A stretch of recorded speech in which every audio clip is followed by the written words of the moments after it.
আসসালামু আলাইকুম deer online students. আজকের আলোচনার বিষয় হচ্ছে নাম্বার।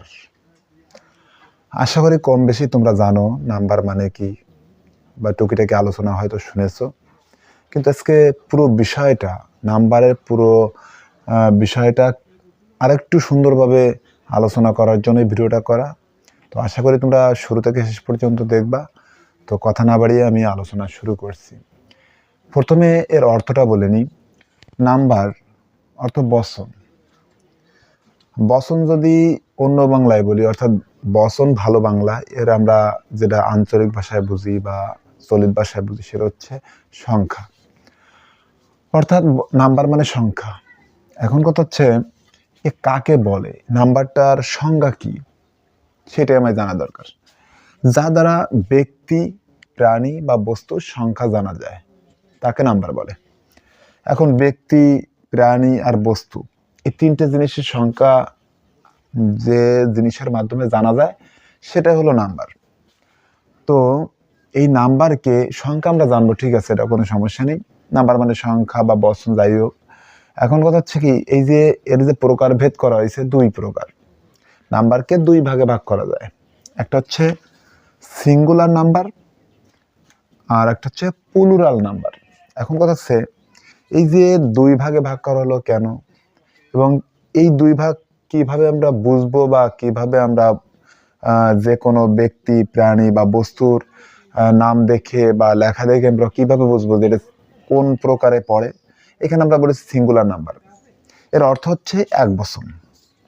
আর প্লুরাল নাম্বারের অর্থ হচ্ছে বহু বচন। এখন কথা হচ্ছে এক বচন আমরা সহজে যেটা বুঝি যে একটি সংখ্যা, আর বহু বচন যেটা আমরা বুঝি সেটা হচ্ছে একের বেশি, অর্থাৎ দুই বা ততোধিক, অর্থাৎ দুই হতে পারে বা তার বেশি হতে পারে। এখন কথা হচ্ছে এক বচন এটা বোঝানো তেমন কিছু নেই, কারণ একটি বোঝাবে। একটি বোঝালেই সেটা হতে পারে প্রাণী, বস্তু বা ব্যক্তি, যেই হোক না কেন, একটি যদি বোঝায় তাহলে সেটা হচ্ছে সিঙ্গুলার নাম্বার। আর প্লুরাল নাম্বার হচ্ছে একের বেশি বোঝাবে, সেটা দুইটা হতে পারে, তিনটা হতে পারে বা হাজার হাজার লাখ লাখ হতে পারে, কোনো সমস্যা নেই। তো এখানে কিছু উদাহরণ আমি দিয়ে রেখেছি, সেটা দেখেন। ম্যান আর মেন।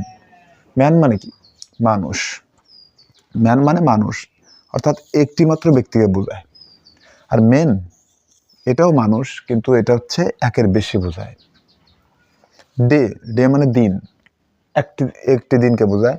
আর ডেস, দিনগুলি, অর্থাৎ একের বেশি বোঝায়। সেটা 2 দিন হতে পারে, 3 দিন হতে পারে, যাই হোক। স্টুডেন্ট, ছাত্র বা ছাত্রী, যে কোনো একজনকে বোঝায়। আর স্টুডেন্টস এই ক্ষেত্রে হচ্ছে একের অধিক, অর্থাৎ স্টুডেন্টস বলতে একজনকে বোঝাবে না, একের বেশি বোঝাবে।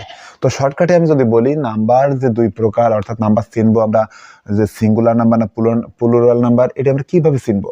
যে যদি একটি বোঝায় তাহলে সিঙ্গুলার নাম্বার, আর যদি একের বেশি বোঝায় তাহলে প্লুরাল নাম্বার। তো আপনারা আশা করি যারা গার্জিয়ান আছেন আপনারা বুঝবেন যে আমি কিভাবে বোঝানোর চেষ্টা করছি। যদি আপনাদের কোনো ছেলে মেয়ে থাকে তাহলে আপনারা এই ভিডিওটা দেখাতে পারেন। আর আমার যারা অনলাইন স্টুডেন্টস আছো, তোমাদের যদি কোনো প্রশ্ন থাকে অবশ্যই কমেন্টে জানাবা। আর গ্রামারের কোন বিষয় তোমাদের বোঝার দরকার সেই বিষয়ে বললে আমি আমার সাধ্যমতো চেষ্টা করব যে অনলাইনে ভিডিও দেওয়ার। নাম্বার সম্পর্কে যদি কোনো এখনো বুঝতে বাকি থাকে, আমি নাম্বার সম্পর্কে আর কিছু বোঝানোর বাকি আছে বলে মনে হচ্ছে না আমার। তবে শর্টকাটে আমি বলে রাখি যে একটি বোঝালে সিঙ্গুলার নাম্বার আর একের বেশি বোঝালে প্লুরাল নাম্বার, এভাবেই তোমরা বুঝতে পারো। তো আশা করি তোমরা বুঝতে পেরেছো। আর যদি ভিডিওটা ভালো লাগে লাইক দিবে, কমেন্ট করে তোমাদের মতামত জানাবে, আর বন্ধুদের মধ্যে শেয়ার করতে একদম ভুলবে না। আর পরবর্তীতে শিক্ষামূলক ভিডিও পেতে আমার চ্যানেলে হলে চ্যানেলটা সাবস্ক্রাইব করে রেখো, আর যদি পেজে হও তাহলে পেজটা ফলো দিয়ে রেখো। আসসালামু আলাইকুম।